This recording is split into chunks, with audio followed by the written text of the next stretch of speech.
create timeline, schedules and things.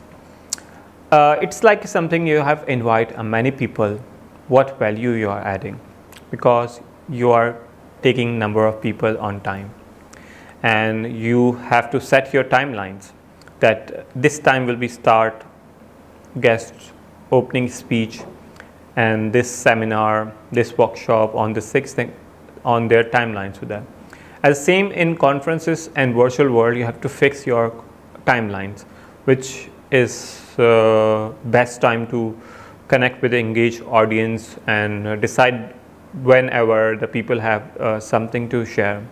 So you have to prepare the timeline, which speakers, what will be the presenter, timing to on things there. You have to share something. Yes, your audience will be engaged with something, with quotations or things by presentations, but timeline is must, because if you have taking 5 days conference, 2 days conference, or maybe a 1 day conference, it depends on you how much you want to connecting with the peoples and multiple speakers of the days. If you are having a 40, 50, 100 speakers, so you can not cover in a 1 day, because every student have at least 20 minutes of sessions to be add more value in your audience life. So you have to keep schedule and know what is your timeline and scheduling for everything, and reminder the things for the speakers, confirmations. And the beauty of things, your teamwork will be best, and brainstorming and schedule in your writings and plan out on these things. When you are going to plan out all the things, you can use the Google tools like Google Keep. You can integrate with your teamwork. You can use the Google Documents to share the spreadsheets and contact numbers and things there. You can create presentations over there.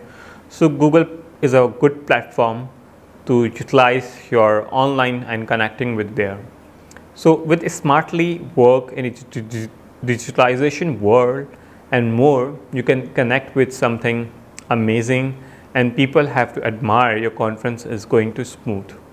So scheduling timeline is very important, and every day of life we are having our timelines, that like Facebook and Twitter, Instagram and all social media have to keep advertising and share what is all about when you are going to start. So online conferences have to market and reach out to the many people. So I will describe in next video all about advertisement, what will be the benefits of it. Thank you.